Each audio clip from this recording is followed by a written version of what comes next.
Okay, so question 1 is all about factorising. So the first thing we look for is a common factor. So y squared plus 5y, we have a common factor of y.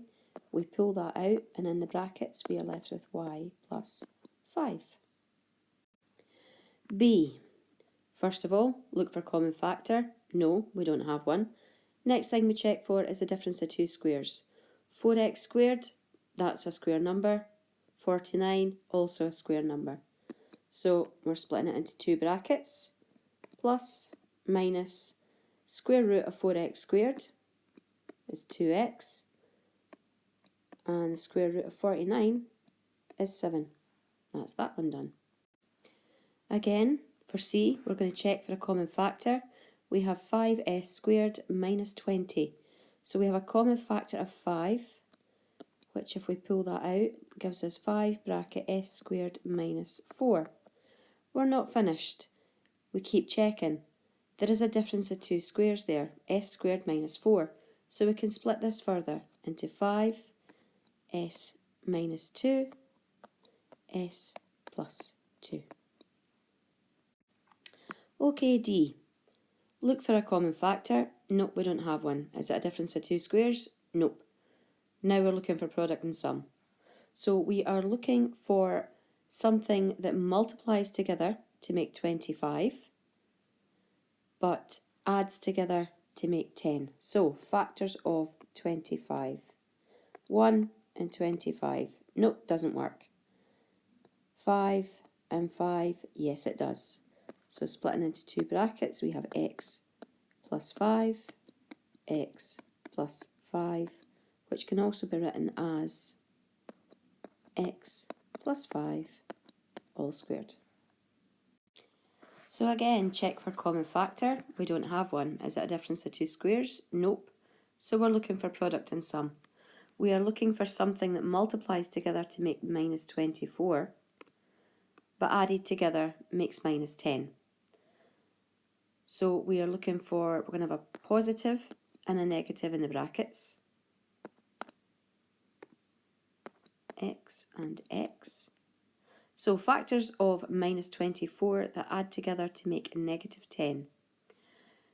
Because we've got the minus in front of the 10, we know that the largest factor is going to be negative. So if we start with minus 24 and 1, note that gives us negative 23. If we look at minus 12 and 2, bingo, that's the ones that we want. So we have plus 2 and minus 12. Okay, here is F. So this time we are looking, again, there's no common factor, there's no difference of two squares, so it's product and sum. We are looking for factors of minus 6 that when added together make positive 5. Because we've got the plus sign in front of the 5, that means our largest factor is going to be positive. So if we have 6 and minus 1, that works. So we break it into two brackets. We have k plus 6 and k minus 1. Done. Okay, question 2. We are looking to simplify. So we're looking to see if we can cancel anything out, something that is the same top and bottom. And as if by magic, we can get rid of that and that. So it can be rewritten as 1 over 2x minus 1. And we are done. B, again we want to simplify, so we're looking to try and factorise the top of the fraction so that we can get something the same top and bottom to cancel out. So we're looking for factors of 6 that add together to make 5. So we have factors of 6, 6 and 1 doesn't work, 3 and 2 however does. So we split that into x plus 3, x plus 2, all over x plus 3. Again, we now have the same top and bottom, so we can cancel that out. So that simplifies to x plus 2. Done. Okay, we are looking to factorise top and bottom so we can get something that matches to cancel out. So if we take the top one, we are looking for factors of -6 that add together to make -1. So our largest factor is going to be negative. So -6 and 1 doesn't work. However, -3 and 2 does. So our top will factorise into x minus 3, x plus 2. Now, looking at the bottom, we want factors of 4 which add together to make 4. So 2 and 2. So this goes into x plus 2, x plus 2. Now, we look to cancel top and bottom. They disappear. So our final answer is x minus 3 over x plus 2. D, we are looking to express this as a single fraction. So first of all, we want to create a common denominator. So we are going to use smile and a kiss. We are going to multiply our bottom together. So that's going to give us x bracket x plus 3. And then we have to do the kiss. We are going to cross multiply. So that's going to give us 4 bracket x plus 3 minus x times 1 is x. Now we need to multiply out and tidy up. So that gives us 4x plus 12 minus x all over x plus 3. Tidied up again, 4x minus x is 3x plus 12 all over x plus 3. So again, we want to express this as a single fraction, so smile and a kiss yet again. So we're going to multiply our bottom numbers together to give us a common denominator. So we have x plus 2, x plus 1, and then we need to cross multiply. So first of all, we will do x plus 1 times x plus 1, which is x plus 1 all squared. And then our other one is plus x plus 2, x minus 2. So multiplying this out gives us x squared plus 2x plus 1 plus x squared minus 4 all over x plus 2, x minus 1. Doing a final tidy up, x squared plus x squared is 2x squared plus 2x minus 3.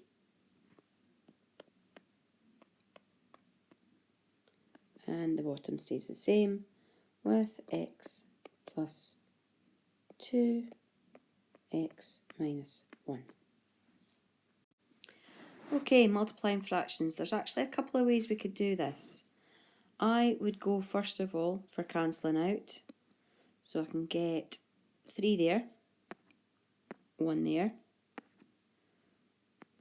1 there, and 3 there, which then multiplied out gives us 3 over 3, which is equal to 1.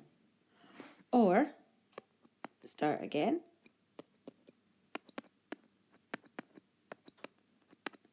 We could just do a straightforward multiply, say 7 times 9k gives us 63k. 3k times 21, again 63k. Same top and bottom, equal to 1. Done. Again, algebraic fractions, so to divide any fraction, you take the second fraction, you invert it, i.e. turn it upside down, and change the sign to a multiply. So this becomes 1 over a squared multiplied by a over 2. Again, I would cross out, I would divide 1 and A, and then multiply out to give me 1 over 2A. Or if you don't like the cross cancelling down, you can multiply out to get A over 2A squared, and you can see you've got an A top and bottom that you can cancel out, so again 1 over 2A. Okay, multiplying out brackets. So FOIL, let's do the firsts.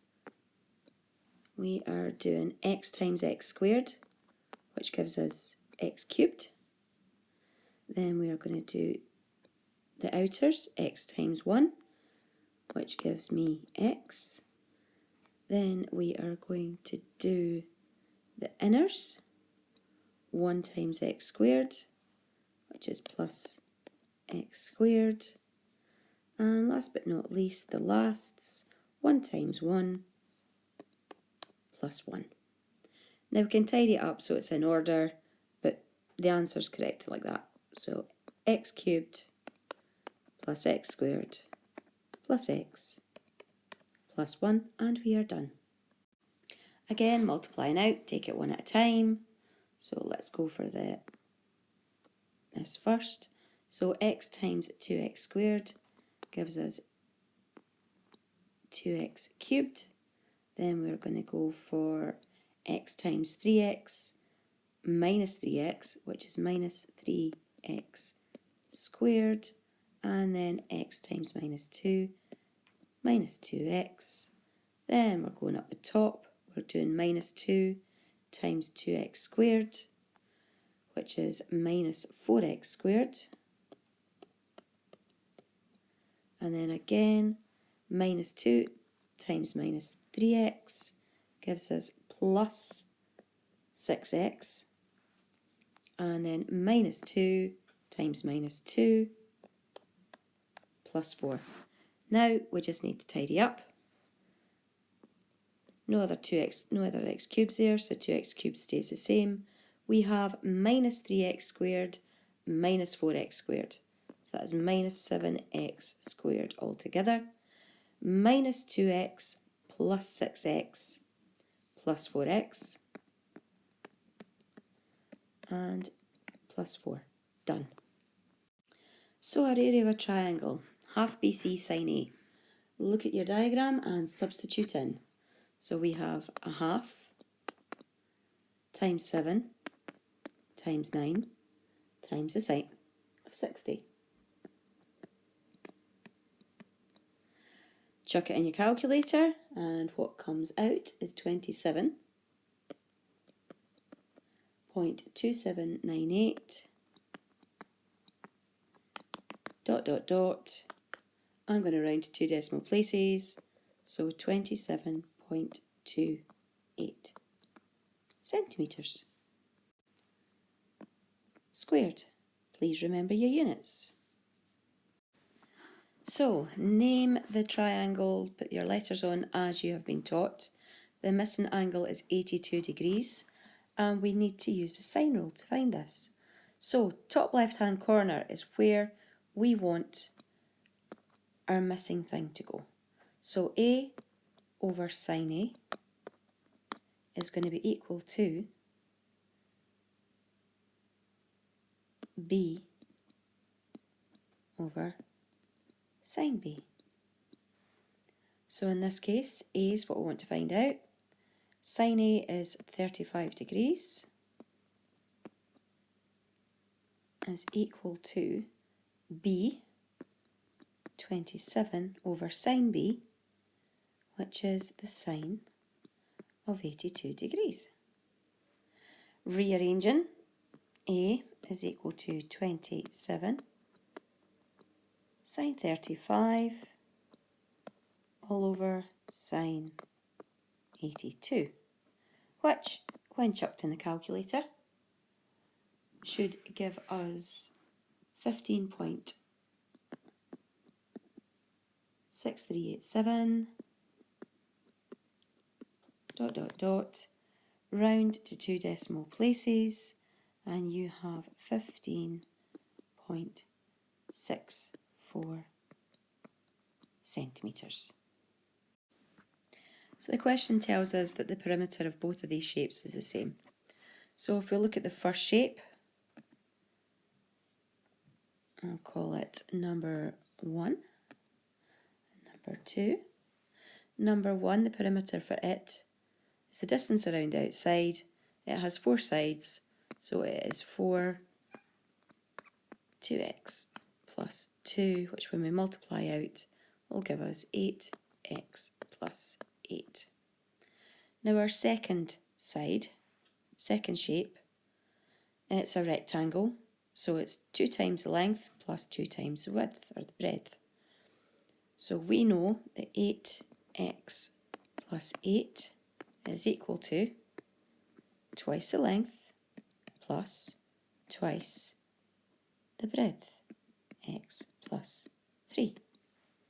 So multiplying out, we have 8x plus 8, 2l plus 2x plus 6. Move the x's and the numbers all to one side. So we have 8x minus 2x plus 8 minus 6 is equal to twice the length. Tidy up. We have 6x plus 2 equals 2 times the length. So divide that out, and therefore L equals 3x plus 1, which is what you've been asked to prove.